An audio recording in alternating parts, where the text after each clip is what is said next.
now we'll have Amir.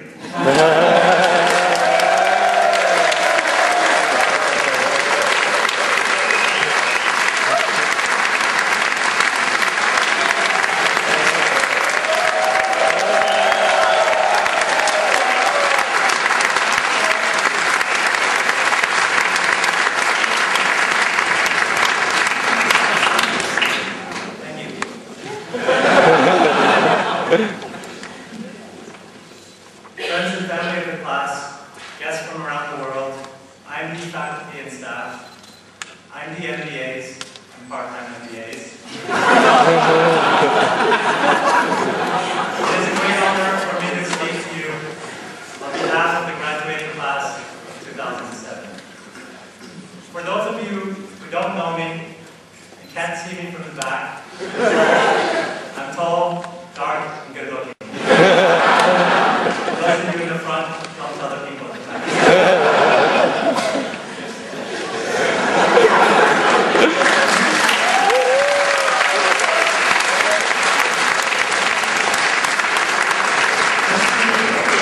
This speech will take 15 to 20 minutes, depending on how much you laugh at my jokes. Looks like I'll be better. Before I begin, I'd just like to say a very special thank you for all the friends and family that have taken the effort of coming here today. It means a lot to all of us that you could make it here today. Thank you.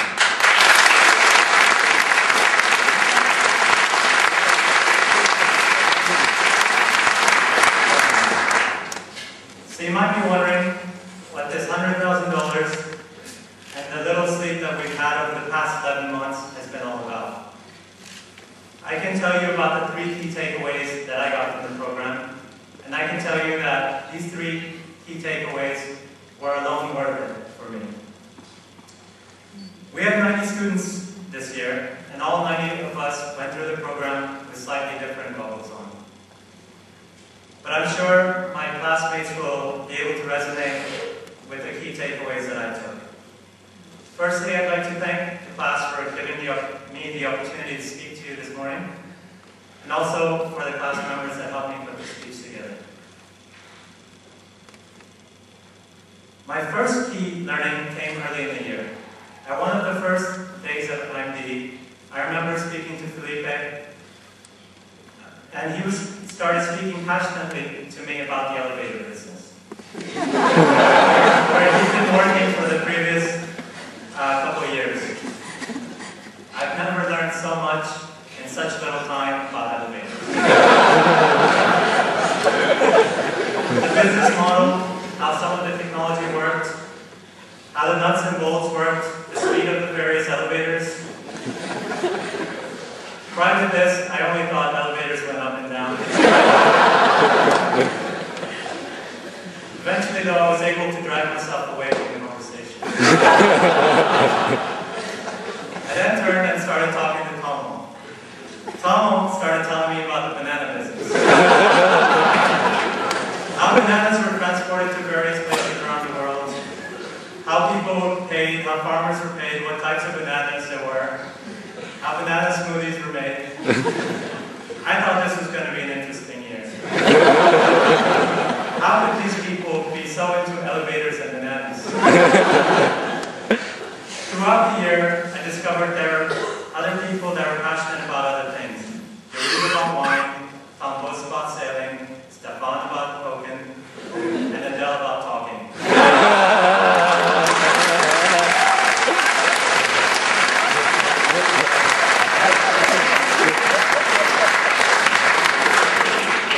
Some of these passions didn't suit me. And I started questioning, how could these people be passionate about such random products and lifestyles? Then I looked at myself. For the past 4 years, I've been passionate about text messaging. Yes, the things that you send from your mobile. Everywhere I looked, I saw how text messaging could make the world a better place. Every opportunity, I saw texting could be used. Text was my answer to everything. This seemed natural to me, and I wondered why people couldn't be passionate about it. It was when I got here to IMD that I learned that one could be passionate about anything. If you work in insurance, or debt financing, or heavy machinery, this is not something that you're born to have passion for, but it's something that you can love later on in life. Why the hell were we up at 4 in the morning, worrying about the font size on a presentation that was important to no one really in the real world? Going to make no real difference to anybody. Or working the weekend making a bag that no one was likely to use. I figured it's because when you put commitment and dedication to a task, you end up falling in love with it. IMD has recruited people that are passionate, and it's important for us to continue to find a passion in the things that we do in life. One can learn to have passion for anything, and everything else comes after passion. My second big lesson about IMD came to me all the way in October. Along with Mark, Nora, and Yaron, I entered the Lausanne triathlon. Whereas the others in my class were doing the full triathlon, I was only doing the half triathlon. For me, this was a 500-meter swim followed by a 10K bike ride and a 5K run, while the others did twice as much. Right before starting, I set myself an objective of finishing somewhere in the middle of the race. I hadn't run one of these before, nor had I trained extensively, but I thought I could be average. 100 meters into the swim, I looked around to see that there was only about 10 people in the race around me. Don't come last became my new objective.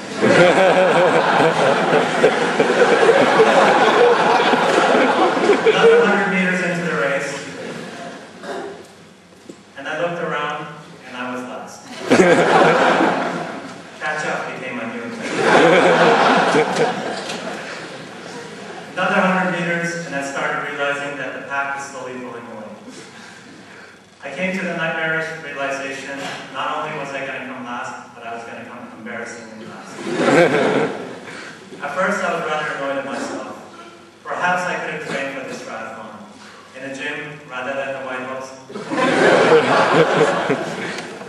And after a bit of frustration and embarrassment of seeing the sympathetic crowd, I realized one of the biggest lessons that IMD had been teaching us the whole year. Sorry, I just messed up the punchline, so that again, this will be an outtake.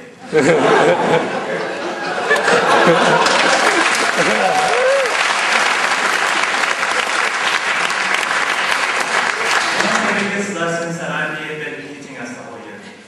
Life is about running your own race. If I compared myself to the super triathletes that were there the day, I was really a poor performer. But if I compared myself to me, I was doing great. If a year ago someone had told me that I'd be getting up at 6 in the morning on a Sunday on a voluntary basis to bike, run, and swim on the same day, I told them that they were crazy and to go book a session in Jackwood. But now, I was doing it. I realized that if I compared me to me, I had a lot to be proud of. We're all taught to compete in life. What grades we get, how much salary we have, how big is our house, how great is our spouse, how good our kids are doing at school, how great our car is. There are an infinite number of things that we can compete on. We'll always find people that are doing better than us, and we'll always find people that are doing worse. I think I learned that if I'm always trying to compare myself to my classmates or the people around me, I'm never going to be happy. There are millions of races going on at any one point, and I can choose to compete in the ones that I want to compete in. We need to pick the races that we set for ourselves, not the ones that have been set by our parents, our faculty, our colleagues, or our spouses, but the races that we